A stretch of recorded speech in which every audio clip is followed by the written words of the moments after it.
What's up, sports fans? This is the NCAA College Sports Channel. It is time to give you my official takeaways from Week 11 of the 2025 college football season.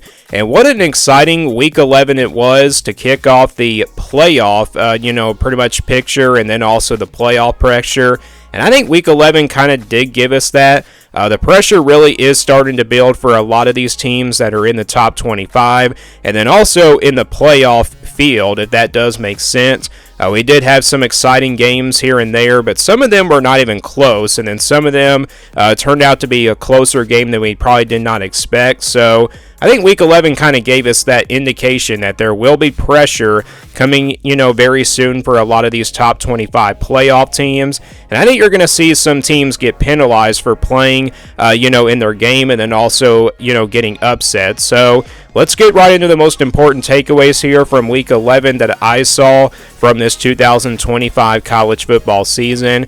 And we start here with the first takeaway, and that's in the Big 12. Texas Tech wins out. They control their own destiny. So the top 10 Big 12 matchup here, the game of the weekend was Texas Tech and BYU. Yeah, this was not even a close game at all. It was an absolute domination by the Red Raiders. Texas Tech, definitely the more better team, the more dominant team, and the more physical team. I don't know if BYU was just, lacking in this game or if the pressure really got to them. I think the pressure really got to this BYU team, and I talked about that, pretty much, in the upset alert video, and then also giving you my game picks and predictions on Thursday. I think the pressure really got to BYU because they were undefeated going into this game. They were also ranked number 7th in the playoff rankings, and I just knew that BYU was going to probably slip up somewhere. Well, I wouldn't really call this a slip up because it wasn't really a typical trap game. Both of these teams, of course, had very talented teams, and they came in here with a lot of, hype. So this was like the biggest game of the weekend, and obviously Texas Tech dominated. I was impressed with Texas Tech's defense in this game, especially also their offense in the second half. Yeah, this was a defensive battle, pretty much until like the second half, and Texas Tech completely dominated BYU on both sides of the football. Now, BYU's defense, I give them credit for trying to stay in this game. I think second half, they probably did run out of stamina, and I think Texas Tech just was able to pull away from there. So, yeah, although BYU kind of kept it close for a while, Texas Tech was completely the more dominant team. And they were the more physical team as well. And I knew Texas Tech had to kind of make a big statement here in order to prove themselves that they are the front runners in the Big 12. And yeah, they do have one conference loss, but I think if they win out, Texas Tech is now in control of their own destiny. But what if they slip up somewhere? Then that'll probably, shake things up here in the Big 12 again. But I think Texas Tech's schedule sets up really well the rest of the way. I think they got UCF this weekend, then a bye week, and then they play West Virginia on the road, which actually could be a tougher game now because West Virginia has gotten a little bit better as a team as of late. So, yeah, that could really be a tricky game, but I just don't think Texas Tech will lose those two games.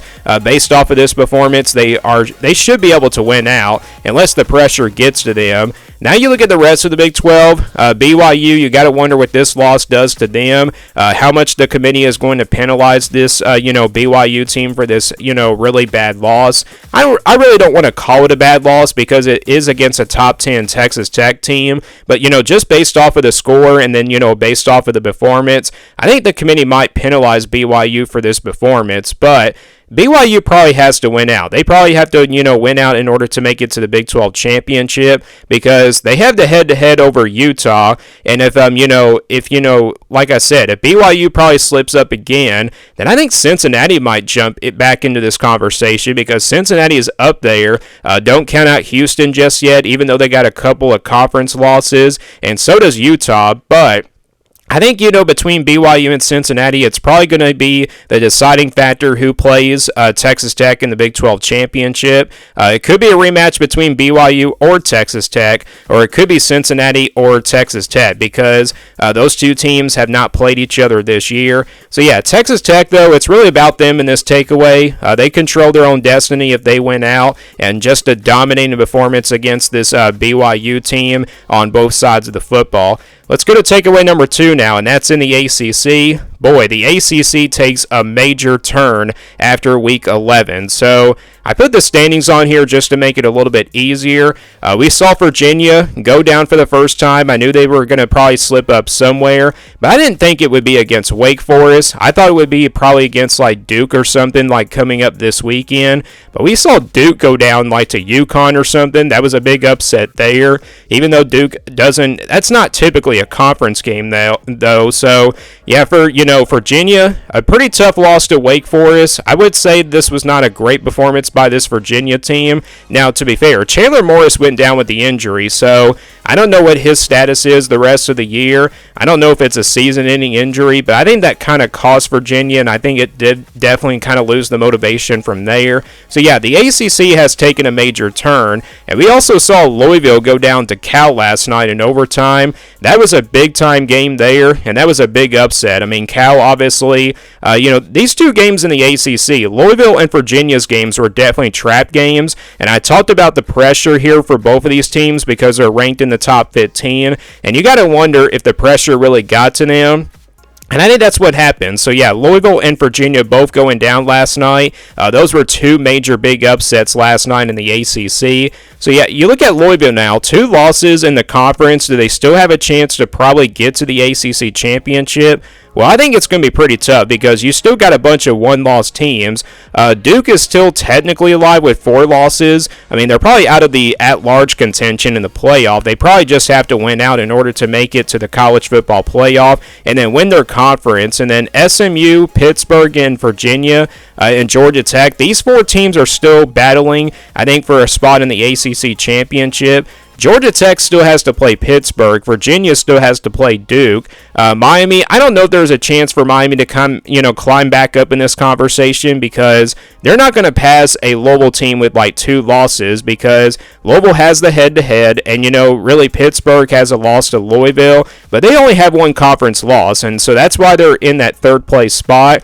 What if this happens, though? What if Georgia Tech wins out? Do they get into the ACC championship? I think that probably does happen. And then what if Pittsburgh beats Georgia Tech? Then Pittsburgh probably jumps up into the ACC championship conversation. But don't count out SMU either. I mean, this ACC conference has just taken a major turn after the couple of big upsets we had last night.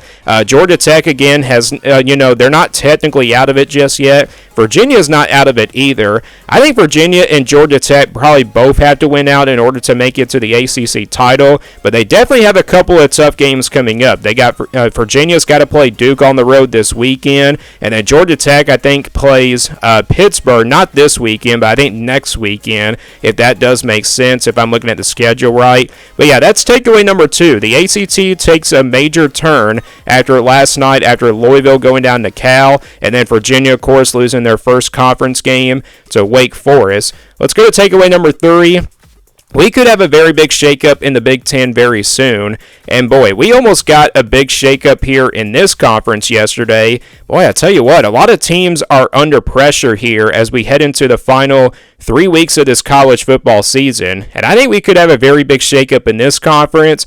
The Big Ten has been the most quietest conference, and it's definitely not been the most competitive conference, if that makes sense. You got 3 teams that have been able to run away with it, but it almost really got chaotic last night. Ohio State, really, they took care of business against Purdue, so I don't know why I got Ohio State on here, but, I kind of wanted to put them on here because they're sitting at first place in the standings, and they're also the number 1 team in the playoff rankings. Boy, Oregon and Indiana, though, very tough games on the road yesterday. Indiana surviving, of course, on a game-winning touchdown drive against Penn State by 3. And then we saw Oregon hit a game-winning field goal against Iowa. These 2 teams were definitely in trap games. Now, Iowa was a 6-2 team, so it looks like they were a pretty good football team. Penn State, though, they haven't won a conference game yet, and Indiana kind of gave them, a really completely competitive game, and that kind of just shows you that the pressure really starts to build for a lot of these teams that are in the playoff picture. So yeah, I think the pressure really got to Indiana and Oregon. And to be fair, I think Oregon actually had a bye week this past weekend, and it's really tough to come out of a bye week to play a game. But Indiana's played so many games in a row that they probably should have dominated this game. But I get it. It was on the road. Very tough place to play at Penn State. But I tell you what, based off of the performances of these two teams, I think there could be a very big shakeup in the Big Ten very soon. Other Big Ten matchups, you had USC take care of business. USC is a team that you probably don't want to count out. And then you also look at, the other, games that we had. We saw, oh man, big upset here.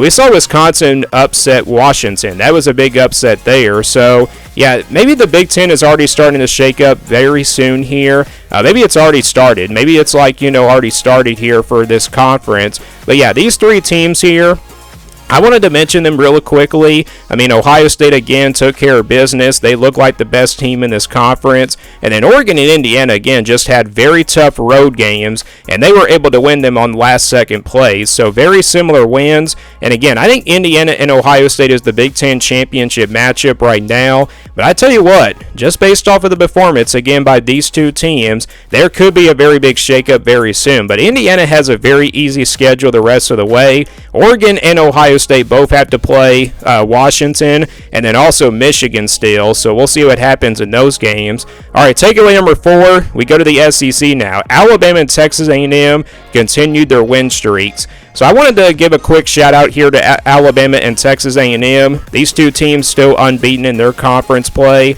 Alabama has the one loss to Florida State, but that doesn't really matter. They're undefeated in conference play. Texas A&M looks like the best team in the SEC, just based off of their performance, of course, against, Missouri. I'll start with Alabama first. Alabama did not look great last night. They didn't look as dominant as I thought they would. LSU, of course, gave them a pretty good battle on the defensive side of the football. And yeah, Ty Simpson was kind of off in this game, but, I think that was just because of, coming out of a bye week. And they also played against a good LSU defense. But LSU's offense, again, just so inconsistent. And, Garrett Nussmeier got benched. I just don't understand that story either. But yeah, Alabama continued to prevail.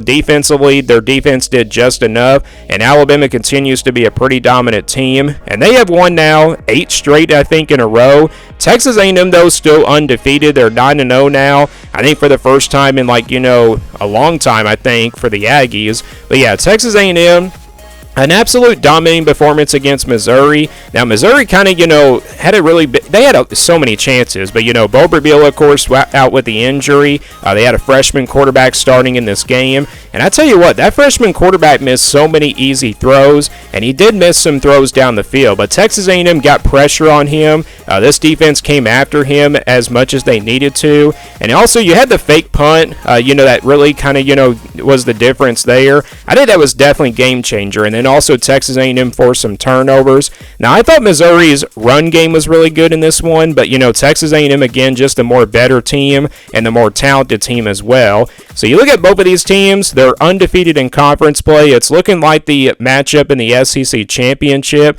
but don't count out those one-loss teams behind them. You got Georgia that absolutely dominated against Mississippi State. I think Georgia probably played their best game of the entire year. They look like the Georgia team that we expected in the preseason on both sides of the football, just completely dominating Mississippi State.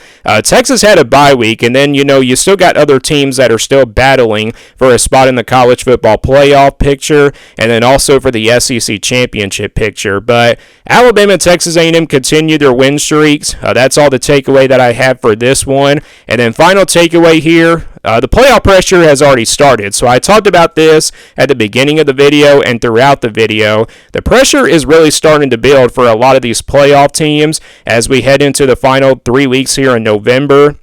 And again, this is Chaos Month. It's really just what it's called. We've seen a lot of upsets here already. We saw that in the first weekend of November. And then I think we definitely saw it here in Week 11. And pretty much started on Friday night. We saw Memphis go down to Tulane.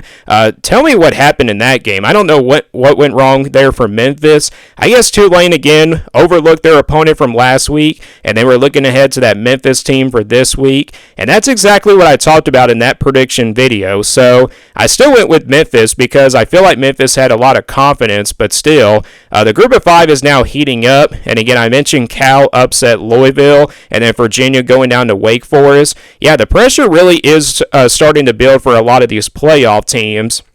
And then also we had Oregon and Indiana, like I talked about. They went down, or not went down, but they almost went down yesterday. So a couple of top 10 teams almost going down. And yeah, the pressure really has started to build. And I don't think there's really much to talk about here the rest of this takeaways video. So I think as we head into the final 3 weeks of the season, I think we're going to also continue to see more big upsets play out. Maybe we have a really major upset coming up this weekend. You never know when these upsets can happen. So, yeah, the playoff pressure has already started. That's my final takeaway here of this video. And those are all my official takeaways here from Week 11 of this 2025 college football season. What did you guys think about Week 11? Was it pretty exciting? And give me your biggest takeaways from the weekend down in the comments below. Thank you for watching this video, and stay tuned for more on the NCAA College Sports YouTube channel.